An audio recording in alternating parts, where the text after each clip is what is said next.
slow up, no I don't take shit. I got no love for the fakeness. If you wanna play tough, you wanna hate this, I'll always show up.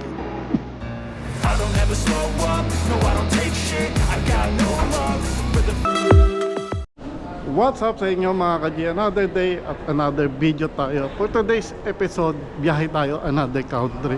For this time, hindi tayo magsasakyan, hindi tayo mag-aeroplano, magbabas tayo. Samahan nyo ako sa magiging journey ko. At ituturo ko sa inyo kung nandito kayo sa Hungary, tapos pupunta tayo ng another country using bus. First time ko rin itong magbabas papunta sa another country. Bili muna tayo ng ticket. Okay, nakabili na tayo ng ticket dito sa metro, itong 500 forint. Dito tayo sa M3, pababa tayo, tapos hanapin natin yung sakayan naman ng papunta ng bus doon sa may Negliket. Turo ko sa inyo. Okay mga kaji, nandito na tayo sa metro, sa M3, tapos sasakay naman tayo ng train papunta naman dito sa istasyon ng Negliket. Yan, makikita nyo naman dyan, nandyan yung sakayan ng papunta ng Flixbus. Kung sa airport naman ito, dito kayo bababa. Tapos, pero dito tayo sa Negliget, papunta sa sakayan ng Flixbus. Let's go. Okay mga kaji, nandito na tayo sa Negliget. From Newgati, Budapest, sumakay tayo ng M3, tapos 7 station. Tapos hanapin natin yung sakayan naman ng bus. Okay, nandito na tayo. Hanapin na lang natin yung sakay ng Flixbus papunta naman sa another country. Hindi ka naman maliligaw kasi may mga signage naman. Ayan, kung saan yung papunta. Diretso daw tayo pataas. Okay tayo sa taas. Okay mga kajina, dito sa Negliget, dito sa may sakayan naman ng Flixbus papunta ng Vienna. Ito rin sakayan ng papunta sa iba't ibang country dito sa Europe. Basta magbubuk lang kayo sa Flixbus, tapos antayin nyo lang yung oras kung saan kayo sasakay at kung ilang oras yung maging biyahe, yung seat reservation. Yun lang, at tara, biyahe na tayo pa Vienna. Let's go. Okay mga kajina, dito na tayo sa Flixbus papunta ng Vienna, Austria. 3 oras yung biyahe. First time lang din nating babiyahe mula Budapest to Vienna ng nakabus. Convenience naman siya at mas mura. Kaya kita-kita tayo sa Vienna. Let's go. I know you told your friend you're not okay, and tell me what's wrong and why you never said you felt that way. And guess you're trying to stay strong and fake a smile until I look away. But I've known you too long, it hurts to watch your blue eyes fade to gray. Okay mga kaji, stop over tayo dito sa Vienna International Airport dito sa Austria. Mga 30 minutes na lang na biyahe papunta sa Vienna mula dito sa airport.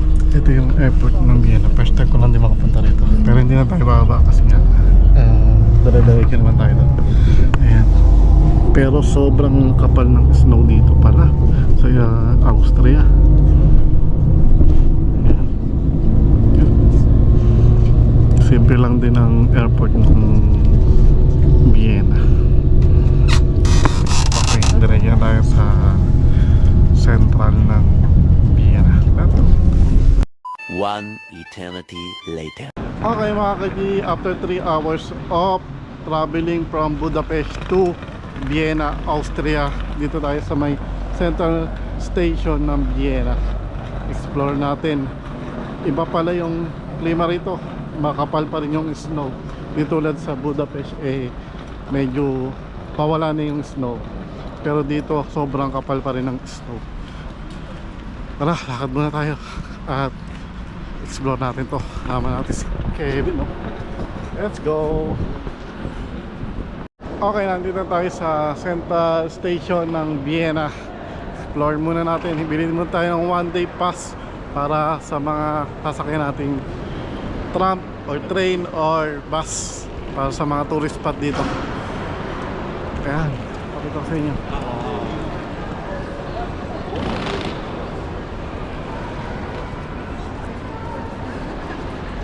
Info point.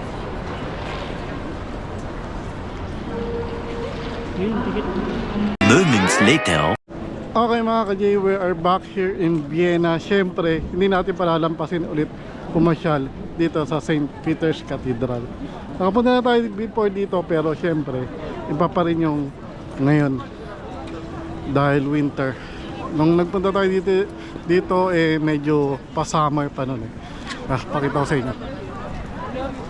Ayan.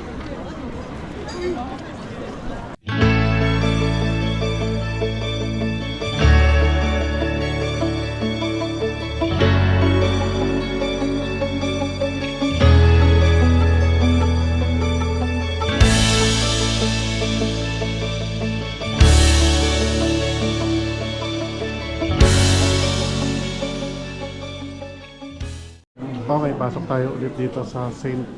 Peter's Cathedral. Ngayon natin. Let's go.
Tayo dito at pakita ko sa inyo yung mga view dito.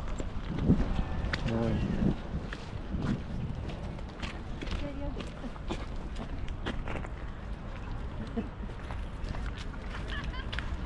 Объяснишь, что это?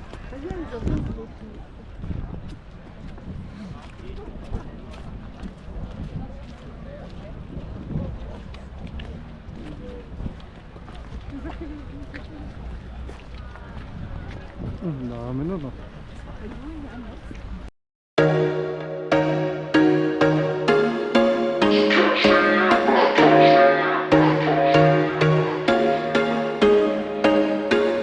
There was once a day that I would pray for you. I'd go and misbehave just so you'd notice too. Sneaking looks up and down from across the room. And damn, what a hell of a view. I feel good, you look great, I like you, I can't wait. A first time, a first date. You're so fine, I'm so late. You sip wine, I drink straight. Don't waste time to my place. I feel my heart erase. So catch me if I fall.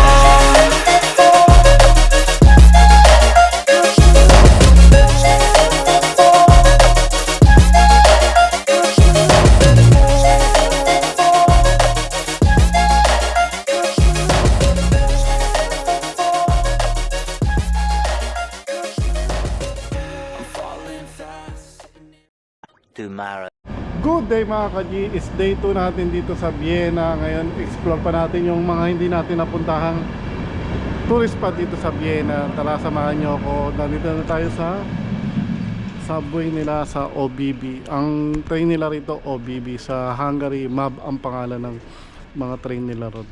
Tapos yun, explore pa natin to Vienna, yung mga tourist spot nila dito. Puntahan natin, let's go. Okay, nandito na tayo sa second day natin at first destination natin dito sa Vienna, itong 100 Ways House Vienna. Pakita ko sa inyo.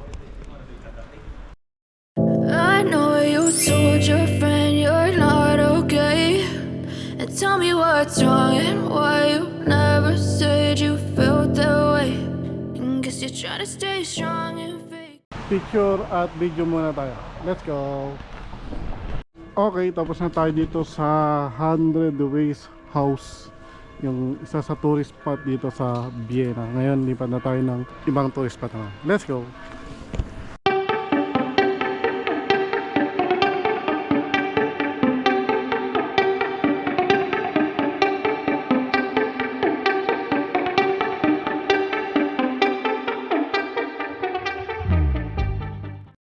Okay mga ka-G, second destination tayo dito sa Vienna, itong St. Church.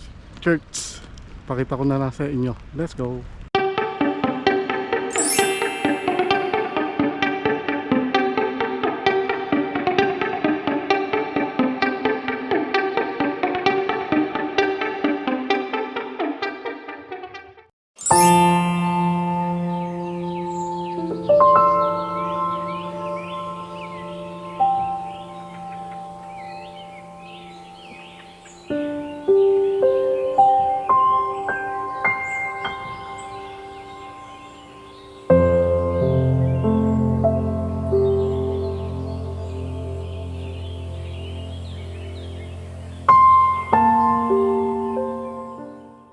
Okay mga ka-G, nakatapos na tayo dito sa Vienna. Hindi na natin pinuntahan lahat kasi maulan nga, kaya bumalik tayo dito sa St. Stephen Cathedral para bumili lang ng souvenir, tapos uuwi na rin tayo sa Hungary.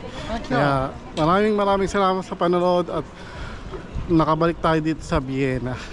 At siguro sa susunod na mga vlog pa babalik ulit tayo dito sa Austria, pero hindi na dito sa part ng Vienna, sa ibang part naman ng Austria.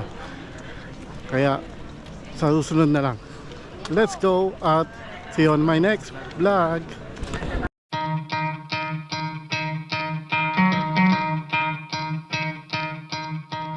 You could try to play, but